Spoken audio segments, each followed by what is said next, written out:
Welcome back to our channel. In today's video, we'll be showing you how to manage Telegram account notifications on your PC. Let's get started. Step 1. Open Telegram on your PC. Make sure you're logged in to your account. Step 2. Click on the hamburger menu located in the upper left corner of the screen. Step 3. Select Settings from the menu that appears. Step 4. Click on Notifications and Sounds. By default, Telegram enables notifications from all accounts in your app.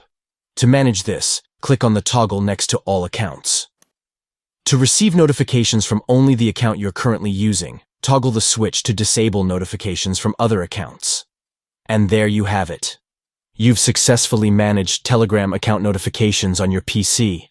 This allows you to customize your notification preferences and focus on the account you're currently using. If you found this tutorial helpful, don't forget to give it a thumbs up and subscribe to our channel for more useful tips and tricks. Thanks for watching.